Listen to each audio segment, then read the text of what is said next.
స్వామివారి విషయాల గురించి తెలియజేస్తారు. జయ వీర బ్రహ్మజి గోవింద మామూలు. ముందుగా ఈ వేదిక అలంకరించిన పెద్దలందరికీ మరియు కవి గారి స్వామి గారికి నా నమస్కారాలు తెలుపుకుంటూ శ్రీమద్ విరాట్ మూర్తిలోని వీర బ్రహ్మేంద్ర స్వామి పాదాలకు నమస్కరిస్తూ వాగద్ధ వివ సంవృద్ధౌ వాగద్ధ ప్రతిపత్తై జగత వందే పార్వతీ పరమేశ్వరు. అలాగే ఈ జగత్తుకు మాతాపితులైన పార్వతీ పరమేశ్వరులకు నమస్కరిస్తున్నాను. మరి వీర బ్రహ్మేంద్ర స్వామి ఆరాధన మహోత్సవాలు మనం ఈరోజు జరుపుకుంటున్నాం. మరి ఆయన చరిత్రలో కొన్ని ముఖ్యమైన ఘట్టాలను అలాగే ఆయన చెప్పిన తత్వాల్లో కొన్ని అంశాలను మనం తెలుసుకున్నాం. మరి శ్రీమద్ విరాట్ కోటూరు వీర బ్రహ్మేంద్ర స్వామి అని కొందరంటారు. వీర బ్రహ్మం గారని గౌరవంగా పిలుచుకుంటారు. జేజినాయన అని ప్రేమతో పిలుచుకుంటారు. మరి జేజినాయన 1608 కార్తీక శుద్ధ ద్వాదశి ప్రకృతాంబ పరిపుణ్యాచారులకు సరస్వతి నదీ తీరమున జన్మించి ఉన్నారు. స్వామి జన్మించిన తర్వాత వారి తల్లి తండ్రి శివైక్యం చెందారు. స్వామి అత్రిమున్యాశ్రమంలో శిశువుగా పెరిగారు. పాపాగ్ని మఠం పీఠాధిపతులు వీరభోజయాచార్య వీరపాపమాంబ దంపతులు స్వామిని దత్తపుత్రుడిగా స్వీకరించారు. స్వామి బాల్యము పాపాగ్ని మఠం కర్ణాటకలో గడిపి ఉన్నారు. స్వామి తండ్రి మరణించిన తర్వాత స్వామి దేశ సంచారానికి బయలుదేరడానికి తన తల్లి ఆజ్ఞను తీసుకున్నారు. స్వామి దేశ సంచారం చేస్తూ క్షత్రియుడైన ఆనంద భైరవ యోగిని కలిసి అతనికి వీరనారాయణ మహామంత్రాన్ని ఉపదేశించున్నారు.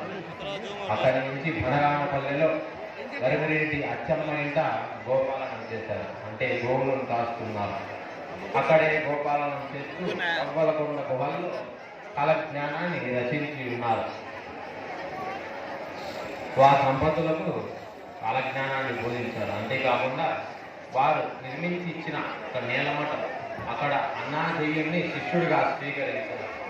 అతనికి కాలజ్ఞానాన్ని బోధించారు. స్వామి అక్కడి నుంచి కందిమల్లయ్యపల్లిలో శ్రీనివాసం ఏర్పాటు చేసుకొని పెద్ద కొమ్మర్ల గ్రామానికి చెందిన శివకోటయాచార్య వృత్తిగా గోవిందమ్మను వివాహం చేసుకున్నారు. 5 పుత్రులు, 1 పుత్రిక వీరనారాయణమ్మను సంతానంగా పొందారు. సిద్ధయ్యను శిష్యుడిగా స్వీకరించారు. దేహంలో దేవతలను చూడాలని తన భార్యను ఖండించిన చక్కయ్యకు తన తప్పును మన్నించి తన భార్యను బ్రతికించి షట్చక్ర యోగాన్ని ఉపదేశించారు. స్వామి మహిమలను నమ్మక యువకులు చనిపోయినట్టు నటించారు. ఆ యువకులకు స్వామి మహిమలను చూపించి జ్ఞానోదయం కలిగించారు. పాండిత్యం గర్వంతో అడ్డగించిన పుష్పగిరి బ్రాహ్మణులు, అన్నమడిగితే అవమానించిన విశ్వ బ్రాహ్మణులను సంస్కరించి సన్మార్గంలో నడిపించి ఉన్నారు. అంతేకాకుండా అతిథిని గౌరవించాలని మన సనాతన ధర్మాన్ని స్వామి గుర్తు చేశారు. వేదాలలో స్త్రీల యొక్క ప్రాముఖ్యతను స్వామి దర్శనాల ద్వారా నిరూపించారు. తల్లి తండ్రి గురుడు దైవం మూలందున తల్లి పూజ ముఖ్యమెల్లరకును సృష్టికంతటికి స్త్రీ ప్రధానము కదా కాళికాంబ హంస కాళికాంబ అంటూ తల్లి తండ్రి గురుడు దైవములో ముందుగా పూజించాల్సినది తన తల్లికే అని చెప్పారు. ఈ సృష్టికి స్త్రీ ఎంతో గొప్పదని స్వామి చెప్పి ఉన్నారు. అంతేకాకుండా తన తల్లిని పూజించేవాడు, తన తల్లిని ప్రేమించేవాడు పరస్త్రీని తన తల్లిగా చూస్తాడని చెప్పి ఉన్నారు. అటువంటి సిద్ధి లేనివాడు నరకంలో పడతాడని జేజినాయన హెచ్చరించి ఉన్నారు.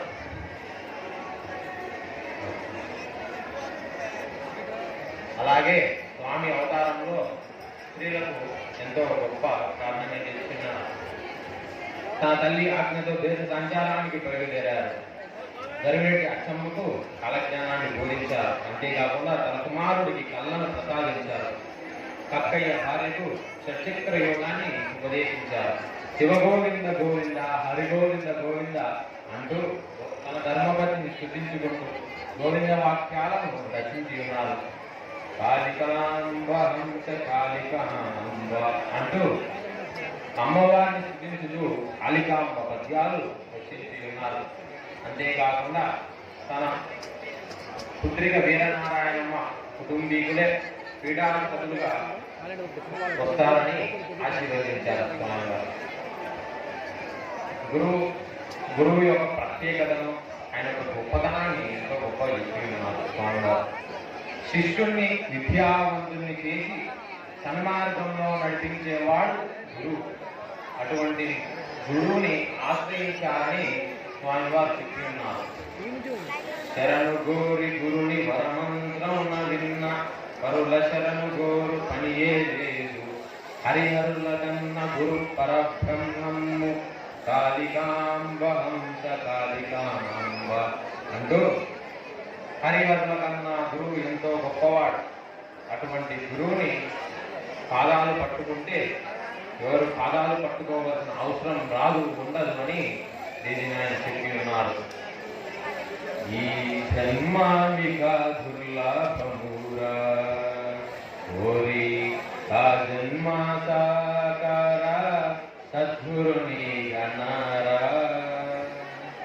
చెప్పలేదంటనక పొయ్యేరు నరులార గురుని చేరు ఇదే బ్రతుకనే చేరు అంటూ తత్వాల్లో గురువు యొక్క అవసరాన్ని, గొప్పతనాన్ని పదే పదే మనం గుర్తు చేశారు. మనుష్యుడు మోక్ష మార్గాన్ని పొందాలంటే తను తన మనసుని పట్టుకోవాలి. ఈ మంచి చెడులకు ఆ మనస్సే కారణం. అటువంటి మనసు గురించి స్వామిగా అన్నారు. మనస్సు కోటి విద్యావంతుని చేసి సన్మార్గంలో నడిపించేవాడు గురువు. అటువంటి గురువుని ఆశ్రయించాలని స్వామివారు చెప్పి ఉన్నారు. శరణు గోరి గురుని వరమంత్రం విన్న పరుల శరణు గోరు పనియే లేదు. హరిహరుల కన్న గురు పరబ్రహ్మము కాళికాంబ హంస కాళికాంబ అంటూ హరిహరుల కన్నా గురువు ఎంతో గొప్పవాడు. అటువంటి గురువుని పాదాలు పట్టుకుంటే ఎవరు పాదాలు పట్టుకోవాల్సిన అవసరం రాదు, ఉండదు అని దీనిని ఆయన చెప్పి ఉన్నారు. ఈ జన్మామిక దుర్లభమురా ఓరి ఆ జన్మ సాకార సద్గురుని గణారా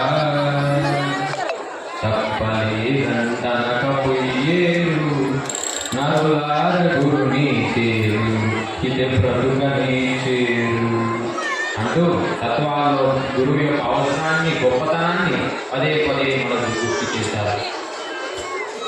మనుష్యుడు మోక్ష మార్గాన్ని పొందాలంటే తన మనసుని పట్టుకోవాలి. ఈ మంచి చెడులకు ఆ మనస్సే కారణం. అటువంటి మనసు గురించి స్వామి ఇలా అన్నారు. మనస్సు కోటి మొగరమునకు తెలుగులాడి మాట విన్నుతుదకు మాట విన్న మోక్ష మార్గముల వింటు కాళికాంబ హంస కాళికాంబ. మనసు ఒక కోతి లాంటిది. అటువంటి మనసును మనం పట్టుకుంటే మోక్ష మార్గాన్ని కూడా సులభంగా పొందవచ్చు అని స్వామివారు చెప్తున్నారు. అంతేకాకుండా సుందరులను చూసి, సుఖభోగములను చూసి, ధనము చూసి, గొప్ప ధనము చూసి కన్ను గుట్టనేని మన్నవును మనసుండు కాళికాంబ హంస కాళికాంబ అంటూ ఇతరుల ధనాన్ని, ఇతరుల ప్రాముఖ్యతని చూసి ఈర్ష్య చెందవద్దని తేజన హెచ్చరించారు. కులమతాల గురించి ఎంతో గొప్పగా స్వామి వ్యవహరించారు. కులమటంచు గునిగడి పెద్దలు కూడరై కొన్ని జాడల్లా మునులు పుట్టులకు మూలమే లేదన్ను కాళికాంబ హంస కాళికాంబ. ఈ కులమతాల గోడలను కూల్చేయమన్నారు. అంతేకాకుండా మానవ జాతిలో అందరూ సమానమే. అటువంటి మానవ జాతిలో ప్రతి ఒక్కరికి సహాయపడాలని జయనాయన చెప్తూ ఉన్నారు. కూడి తినేది కాడ కులభేదా మేలుకో అన్నం పరబ్రహ్మస్వరూపం అన్న వేద మహావాక్యం మనకు తెలిసినదే. పరబ్రహ్మస్వరూపమైన అన్నం మనం తింటూ ఉన్నప్పుడు ఈ కులభేదాలు ఎందుకని మరి ఇలా అనేక రచనలు రచించిన వీరబ్రహ్మేంద్ర స్వామి అనేక మందిని సంస్కరించి సన్మార్గంలో నడిపించారు. సిద్ధయ్యను పూలకు పంపించి వైశాఖ శుద్ధ దశమి రోజున సజీవ సమాధిలోకి ప్రవేశించారు. మరి పూలు తీసుకొచ్చిన సిద్ధయ్య ఆర్తితో ప్రాణత్యాగానికి సిద్ధమయ్యాడు. సిద్ధయ్యను అనుగ్రహించి గురుకానుకలను స్వామి అందజేశారు. అందుకే సిద్ధయ్య గారంతటి శిష్యుడు వీరబ్రహ్మేంద్ర స్వామి గారంతటి గురువు లేడు అని నానుడికి ప్రాణం పోశారు. మరి స్వామి మంచిని ప్రశంసించారు, ప్రోత్సహించారు, చెడుని ప్రశ్నించారు, ఎదిరించారు. ఈరోజు అనేక మంది భక్తులు స్వామివారి ఆశీస్సులు ఉండాలని కోరుతూ స్వస్తి ప్రజాభ్య పరిపాలయంతాం న్యాయేన మార్గేణ మహిం మహిషాః దేవ బ్రాహ్మణేభ్య శుభమస్తు నిత్యం లోకా సమస్తా సుఖినో భవంతు. ధన్యవాదాలు. ఇప్పటివరకు కూడా